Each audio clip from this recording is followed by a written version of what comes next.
Hello everyone. जब pregnancy की बात करते हैं तो हज़ारों वीडियोस हम देखते हैं यूट्यूब पे। प्रेगनेंसी में खाना क्या चाहिए, कौन सी दवाई लेनी चाहिए, एक्सरसाइज कैसे करनी चाहिए, मेडिटेशन कैसे करना चाहिए, लेकिन कोई भी प्रेगनेंसी में स्ट्रेस की या डिप्रेशन की बात नहीं करता है। तो आज के वीडियो में मैं बात करूंगी कि प्रेगनेंसी में क्या डिप्रेशन कॉमन है, और अगर है तो इसको मैनेज कैसे किया जाए या स्ट्रेस को मैनेज कैसे किया जाए, और इसके अलावा कुछ टिप्स जो आप घर बैठे ही अपने आप अपने डिप्रेशन को कम कर सकते हैं, या कुछ हेल्प जो डॉक्टर आपकी कर सकते हैं। तो सबसे पहले ये समझना ज़रूरी है कि क्या प्रेगनेंसी में स्ट्रेस होना या डिप्रेशन होना बिल्कुल नामुमकिन है, क्योंकि हमारे समाज में ऐसा समझा जाता है कि अरे गर्भवती हो गए हैं तो खुश रहना तो आपकी जिम्मेदारी है, और उसके अलावा ये तो हो ही नहीं सकता कि आपको कोई परेशानी हो, इस टाइम तो तुम्हें खुश रहना चाहिए। ये बहुत कॉमन आप एडवाइस सुनेंगे, लेकिन मैं अपनी ओपीडी में बहुत कॉमनली पेशेंट्स को देखती हूँ जो बहुत सारा स्ट्रेस लेके आते हैं। कभी उन्हें नींद नहीं आ रही होती है, कभी उन्हें बैकएक रहता है तो उस चीज़ से वो परेशान रहते हैं, और कभी उनका मन किसी भी चीज़ में नहीं लगता, जिसे कहते हैं लैक ऑफ इंटरेस्ट या डिसकनेक्टेड फील होना, कि आपके जीवन का वो पल इतना खुश पल है लेकिन आप उस चीज़ को वैसे महसूस नहीं कर पाते हैं। तो लगभग स्टडीज में नोट किया गया है कि एंटीनेटल डिप्रेशन या prenatal depression up to 10 to 15% महिलाओं में ये शिकायत हो सकती है। ये इतना अनकॉमन नहीं है, तो इसमें कोई गिल्ट पालने की ज़रूरत नहीं है कि मैं क्यों खुश नहीं रह रही हूँ, या ये कुछ ऐसी चीज़ है जो सिर्फ मेरे साथ हो रही है। Be open about it, talk to your doctor. I assure you कि इसमें कुछ ना कुछ हेल्प आपकी कोई ना कोई ज़रूर कर सकता है। सबसे पहले हम बात करते हैं कि सिम्टम्स क्या हो सकते हैं। कई बार आपको प्रेगनेंसी में ऐसी फीलिंग होगी कि आप अननेसेसरी इरिटेबल हो रहे हैं, आपका रोने को इच्छा ज़्यादा कर रही है, आपको नींद नहीं आ रही है, आप अपनी सिम्टम्स के लिए ओवर सेंसिटिव हो रहे हैं कि आपको तकलीफ है लेकिन आपको वो महसूस बहुत ज़्यादा हो रही है, और आप हर वक्त आपका सिर पे एक आपको लगता है कि एक भार है कि अब ये 9 मंथ्स में कैसे पूरा करूं। कई बार एक्सेसिव वीकनेस की कंप्लेंट पेशेंट करते हैं। आप टेस्ट कराएंगे तो एब्सोल्युटली नॉर्मल टेस्ट होते हैं। तो इन सब कंडीशंस में हो सकता है कि आपको ज़रूरत से ज़्यादा स्ट्रेस हो रहा हो, या एंजाइटी हो रही हो, या आपको कोई फियर हो कि फियर ऑफ अननोन की कुछ मेरे साथ खराब हो सकता है, या मेरी डिलीवरी कैसे होगी, मेरी नॉर्मल होगी भी या नहीं होगी। हमारे सोसाइटी में इवन मैंने बहुत बार नोटिस किया है कि प्रेग्नेंट लेडीज़ को ये भी एक स्ट्रेस रहता है कि लड़का होगा या लड़की होगी। आप जब शॉपिंग करने जाएंगे आपको लगेगा अरे किस कलर के कपड़े लूं, तो उसमें भी आपको एक स्ट्रेस फील होता है कि मुझसे एक्सपेक्ट कुछ किया जा रहा है और होने वाला पता नहीं क्या है। तो जिसे फियर ऑफ अननोन कहते हैं, या गिल्ट फैक्टर कि मैं अपने परिवार को ये चीज़ दे पाऊंगी या नहीं दे पाऊंगी। तो ये बहुत सारी चीज़ें आपको सिम्टम्स में मिलेंगी। अब बात करते हैं कॉजेज़ की। अगर ये सिम्टम हैं तो कुछ कारण भी ज़रूर होंगे, ऐसे अननेसेसरी आप बॉदर नहीं हैं। कारण कई बार ऐसा होता है कि प्रेगनेंसी आपकी अपनी इच्छा से नहीं होती है, अनप्लान्ड प्रेगनेंसी जिसे हम कहते हैं, कि बहुत सारा फैमिली का, रिलेटिव्स का, सोसाइटी का स्ट्रेस होता है कि अरे इतने साल हो गए आपने प्रेगनेंसी प्लान नहीं किया है, या इतनी एज हो गई है प्रेगनेंसी प्लान नहीं है। या बहुत बार ऐसा होता है कि आपको प्लानिंग में नहीं होता है कि अभी आप सेकंड चाइल्ड कंसीव करें, और आप कंसीव कर लेते हैं and it is too late to discuss about and decide about it कि उसका कंटिन्यू करना ज़रूरी है, आपको है कि नहीं, आपको करना ही पड़ता है। तो ऐसी बहुत सारी अनप्लान्ड चीज़ें आपकी लाइफ में चलती हैं, तो भी आप बर्डन फील करते हैं या स्ट्रेस फील करते हैं। बहुत बार अनमैरिड फीमेल्स प्रेग्नेंट होती हैं तो भी वो बहुत स्ट्रेस्ड आउट रहती हैं। कई बार डोमेस्टिक इश्यूज इतने होते हैं कि घर का प्रेशर रहता है कि उनको काम भी मैनेज करना है, उनको वर्क प्लेस भी मैनेज करना है, और डोमेस्टिक सपोर्ट या उनको पार्टनर की सपोर्ट या फैमिली की सपोर्ट उतनी नहीं होती है। तो ये कुछ कारण हो सकते हैं, लेकिन इसके पीछे साइंटिफिकली भी ऐसा है, जेनेटिकली हर इंसान खुश रहने के लिए नहीं बना होता है। कुछ लोग बहुत खुश रहते हैं या उनका ब्रेन जो है वो बहुत सारा सेरोटोनिन बनाता है, जो केमिकल हमारी खुशी के लिए रिस्पॉन्सिबल होता है। लेकिन कुछ लोग वैसे ही खुशनुमा नहीं होते हैं, या उनकी ब्रेन में सेरोटोनिन की मात्रा उतनी नहीं होती है, या आप समझिए कि आप उतने लकी नहीं हैं कि आपके ब्रेन में उतना सेरोटोनिन बन रहा है। और प्रेगनेंसी में इवन हॉर्मोन्स में इतने चेंजेस होते हैं, वो भी एक कारण रहता है। उसके अलावा स्टडीज हुई हैं जिनमें एक प्रोटीन है जिसका नाम है BDNF, brain derived नाइट्रोयूरेटिक peptide factor. तो ये भी जब कम होता है, ये प्रोटीन जब कम होता है, उन लोगों को भी प्रेगनेंसी में डिप्रेशन होने के चांसेस बहुत ज़्यादा रहते हैं। तो ये कुछ चीज़ें हैं जिनके ऊपर हमें काम करना है। बहुत बार इवन फाइनेंशियल बर्डन की वजह से आपको स्ट्रेस या परेशानी रहेगी कि मेरी दवाइयों का खर्चा, मेरे को हाइपरटेंशन हो गया, डायबिटीज़ हो गया, या कई बार ट्विन प्रेगनेंसी हो गई, आप मेंटली प्रिपेयर्ड नहीं हैं एक ट्विन बच्चे की देखभाल ट्विन्स की करने के लिए, और आप पे वो फाइनेंशियल बर्डन भी एक्स्ट्रा हो जाता है, तो आप अपनी प्रेगनेंसी टाइम को उतना एंजॉय नहीं कर पाते हैं। अब हम बात करते हैं कि क्या टिप्स हैं जो आपको प्रेगनेंसी में स्ट्रेस फ्री रख सकते हैं, या आपके डिप्रेशन को कम कर सकते हैं, या बिल्कुल भगा सकते हैं। सबसे पहली बात जो हम कहते हैं, हमें मेडिसिन में पढ़ाया जाता है, फर्स्ट पॉइंट होता है TLC, मतलब tender loving care. No doubt, इसमें कोई शक नहीं है कि अगर फैमिली की सपोर्ट हो, पार्टनर की सपोर्ट हो, बहुत सारा प्यार हो, केयर हो, तो डेफिनेटली डिप्रेशन जो है वो कुछ हद तक कम हो जाता है। तो ये तो एडवाइस रही फैमिली के लिए या पार्टनर्स के लिए या हस्बैंड्स के लिए, कि आपको अपनी वाइफ को, अगर उसका मूड उतना अच्छा नहीं है, मूड स्विंग्स हैं, और वो प्रेगनेंसी में के इस टफ टाइम के दौरान जा रही है जब उसके हार्मोन्स अप डाउन हैं, तो talk to her, give her support so that she can do venting. आप बहुत सारी बातें जब करते हैं, जब अपना दिल खोल के बात करते हैं, अपनी परेशानियां डिस्कस करते हैं फैमिली के साथ, तो बहुत बार आपका डिप्रेशन और आपका स्ट्रेस कम हो जाता है।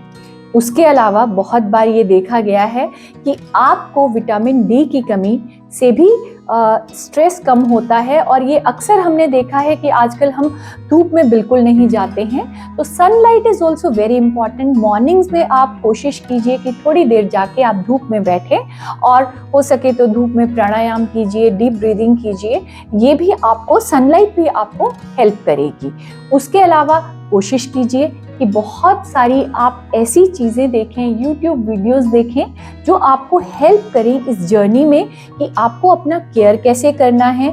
मैंने अपने यूट्यूब चैनल पर भी पूरे प्रेगनेंसी के 9 मंथ्स को कवर किया है कि कब कब आपको क्या होने वाला है, और कौन से सिम्टम्स में आपको क्या चीज़ें आपको घर रह के भी मदद कर सकती हैं। तो इस तरीके के वीडियोस देखिए, मेडिटेशन करने की कोशिश कीजिए।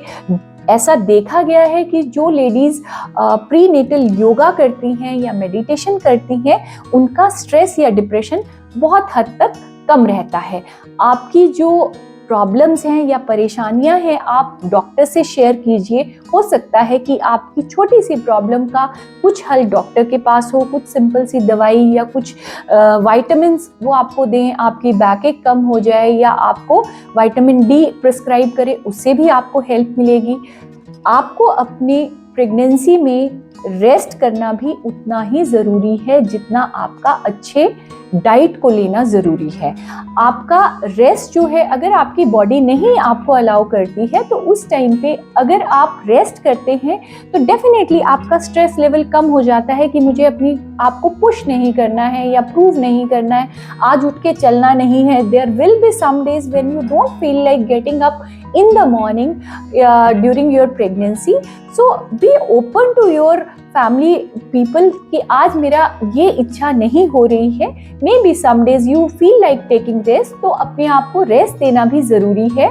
उसी के साथ साथ एक्सरसाइज भी उतनी ज़रूरी है। ये देखा गया है कि अगर आप रेगुलर मॉर्निंग वॉक करते हैं प्रेगनेंसी में, या आप रेगुलरली कोई प्राणायाम या कुछ योगा या सूर्य नमस्कार या कुछ भी आप जो ऑलरेडी एक्सरसाइजेस कर रहे हैं वो प्रेगनेंसी में अगर आप कंटिन्यू करते हैं तो आपका स्ट्रेस लेवल कम रहता है। इसके अलावा अनदर टिप इज कि कोई हॉबी डेवलप करने की कोशिश कीजिए।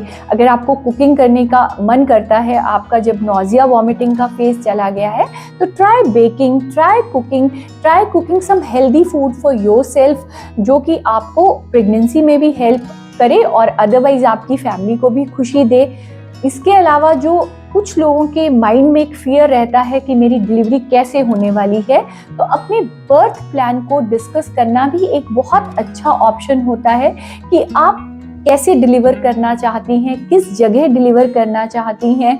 कई बार पेशेंट्स इस बात से परेशान रहते हैं कि मेरी डिलीवरी कहाँ होगी, मुझे क्या गवर्नमेंट हॉस्पिटल में या चैरिटेबल हॉस्पिटल में डिलीवर करना है, या मुझे एक 5 स्टार हॉस्पिटल में डिलीवर करना है। ये मेरी बात मानिए कि चाहे आप एक 5 स्टार में डिलीवर करें या आप एक सिंपल सेटअप में डिलीवर करें, प्रेगनेंसी एक ही जैसी होती है। हाँ, ऐसा हो सकता है कहीं पे वर्कलोड डॉक्टर्स पे ज़्यादा हो तो वो उतना टाइम आपको ना दे पाए, पर डिलीवरी एक ही जैसी होती है, चाहे आप किसी भी लेवल पे डिलीवर करा रहे हैं और आप वही बेबी घर ले जाने वाले हैं, वही आपका घर रहने वाला है। तो इसे अननेसेसरी कॉम्प्लिकेट मत करिए कि मुझे ये चीज़ नहीं मिल पाई है। हाँ, ये ज़रूरी है कि आप अपना बर्थ प्लान ज़रूर डिस्कस करें, डॉक्टर से डिस्कस करें कि अगर सिजेरियन होता है तो क्या कॉम्प्लिकेशंस हो सकती हैं, अगर कोई फियर आपके मन में डिलीवरी की पेन को लेके है वो आप डिस्कस कर सकते हैं। इसके अलावा जिन लोगों को फाइनेंशियल कंस्ट्रेंट रहता है वो अपनी इंश्योरेंस या अपने हॉस्पिटल की इंश्योरेंस के बारे में या वहाँ क्या इंश्योरेंस प्लान है वो डिस्कस कर सकते हैं। और आपके हस्बैंड्स भी ये आके ड्यूटी उनकी बनती है कि वो अपनी इंश्योरेंस का अपडेट लें कि वो इंश्योरेंस में कवर्ड हैं कि नहीं है, ताकि कई बार ऐसा होता है कि आपकी डिलीवरी इंश्योरेंस में कवर रहती है लेकिन आपको नहीं मालूम है, तो आप वो चीज़ अफोर्ड ही नहीं करते हैं। आप थोड़ा बहुत ट्रैवल भी कर सकते हैं। कई लोग बिल्कुल बंध के बैठ जाते हैं कि नहीं अभी प्रेगनेंसी है तो ट्रैवल ही नहीं करना है। बहुत सारी पेशेंट्स या प्रेग्नेंट लेडीज आती हैं कि उनको कहा जाता है नहीं मायके नहीं जाना है क्योंकि आपको प्रेगनेंसी है, कुछ हो जाएगा। एक अननेसेसरी फियर डाल दिया जाता है। आप अपने डॉक्टर से डिसाइड करिए कि आपका ये टाइम प्रेगनेंसी में ट्रैवल का फ्री ये कोई कॉम्प्लिकेशन फ्री है या आप ट्रैवल कर सकते हैं इस दौरान या नहीं, या वो कुछ आपको एडवाइस या मेडिसिन भी दे सकते हैं ताकि आपको रिस्क ना हो। इसी तरीके से वर्क प्लेस पे भी प्रेगनेंसी को मैनेज करना आपको बहुत अच्छे से आना चाहिए, क्योंकि डेफिनेटली जब आप वर्किंग लेडी होती हैं तो आपको ट्रैवलिंग का भी एक प्रेशर होता है, आपको वर्क प्लेस पे बैठने का प्रेशर है। अगर आपकी चेयर अनकंफर्टेबल है तो आप अपने लिए एक कुशन आप वर्क प्लेस पे रखें, या आपके बैक सपोर्ट के लिए एक्स्ट्रा कुशन आप अपने घर से ले जाके रखें। But try to be comfortable in your work place also. Work environment भी आप वैसा क्रिएट करने की कोशिश करें। आप खुशनुमा लोगों के साथ इंटरेक्ट करें, हो सके तो अपने जो आपके कोलीग्स हैं उनके साथ कुछ हैप्पी चीज़ें डिस्कस करें। आपकी कोई कोलीग प्रेग्नेंट है उसके साथ बॉन्डिंग करिए। कई बार ऐसा होता है कि हर इंसान का प्रॉब्लम्स के साथ डील करने का अलग तरीका होता है, तो हो सकता है उसने अपनी प्रॉब्लम्स के साथ प्रेगनेंसी की कॉम्प्लिकेशंस के साथ डील करने के लिए कोई वे आउट निकाला हो जो आपको भी हेल्प करे। तो ये बॉन्डिंग बहुत ज़रूरी होती है। प्रेगनेंसी में अकेले रहना या तकलीफ में होने से, मुंह ढक के सो जाने से आपको और लोनलीनेस या डिसकनेक्शन फील होगा। तो आप इस चीज़ के बारे में भी काम करिए कि आप थोड़ा सा फ्रेंड सर्कल बनाइए। अगर आसपास एंटीनेटल क्लासेस हैं तो उनको ज्वाइन करिए। आपको वहाँ अपने जैसे लोग दिखेंगे जो कि सेम लेवल पे होंगे, सेम प्रॉब्लम्स के साथ जूझ रहे होंगे, तो आपको लगेगा यार हम अकेले नहीं हैं, हमारे साथ और भी लोग हैं जो इस चीज़ से टैकल कर रहे हैं। तो आपकी प्रॉब्लम या स्ट्रेस कम हो जाता है। उसके अलावा ज़रूरी ये है एंड में याद रखना कि pamper yourself to the maximum. अगर कोई नहीं भी साथ है तो इस पूरी दुनिया में या ब्रह्मांड में आपके साथ आप तो हैं ही। तो अपने आप को अपने साथ रख के एंजॉय करना प्रेगनेंसी में बहुत ज़रूरी है। आप एक साथी के साथ थ्रू आउट प्रेगनेंसी रहती हैं, वो बेबी सुन सकता है, वो बेबी महसूस कर सकता है, तो आपके पास एक कंपनी तो है ही, वो आपका सोलमेट है इस टाइम में। तो आप उसे अपनी पॉजिटिव एनर्जी, अपनी पॉजिटिव बातें देने की कोशिश करिए और अपने आप को पैम्पर करिए। अगर आपको शॉपिंग करना अच्छा लगता है, आपको स्पा जाना अच्छा लगता है, ब्यूटी पार्लर जाना अच्छा लगता है, अगर अफोर्ड कर सकते हैं तो go ahead, don't control your self, be happy during this time. कई बार ऐसा होता है कि आपको जो है वो मेडिसिन की ज़रूरत होती है, तो भी घबराना नहीं है। आज से 10-15 इयर्स बैक हमारे पास ऐसी सेफ मेडिसिन नहीं थी कि जो प्रेगनेंसी में डिप्रेशन के लिए हम प्रिस्क्राइब कर सकते, या आपको नींद नहीं आती है उसके लिए डिस्क्राइब कर सकते, लेकिन आज जो है वो मेडिसिन प्रिस्क्राइब की जा सकती हैं। बहुत बार ऐसा होता है कि एक विशियस साइकिल बन जाता है, आपको नींद नहीं आ रही है तो आप स्ट्रेस में जाते हैं, फिर आप डिप्रेशन में जाते हैं और डिप्रेशन होता है, इस वजह से आपको और नींद नहीं आती। तो ये चीज़ें सॉर्ट आउट करिए, डिस्कस करिए। अदरवाइज बहुत सारी मेडिकल हेल्प या थेरेपी भी आजकल अवेलेबल है, साइकोलॉजिस्ट से बात कर सकते हैं। ज़रूरी नहीं है कि उसके लिए साइकेट्रिस्ट के पास ही जाना हो, हम साइकोलॉजिस्ट के पास भी जा सकते हैं जो आपको आपकी प्रॉब्लम्स को डिस्कस करके हेल्प करें। उसके अलावा हो सके तो पार्टनर्स मसाज कर सकते हैं। अगर एक अच्छी सी मसाज आपके पैरों में कोई कर दे तो आपका स्ट्रेस वैसे ही कम हो जाता है। तो अगर कोई ना भी करे तो मुझे ऐसा लगता है कि फिर भी आपका हक है खुश रहने का, क्योंकि आपको भगवान ने वो पावर दी है कि आप एक जिंदगी को इस वर्ल्ड में लेके आने वाली हैं। तो enjoy your pregnancy, don't hold yourself back, do not sit alone in your room, just go out and enjoy your pregnancy as much as you can.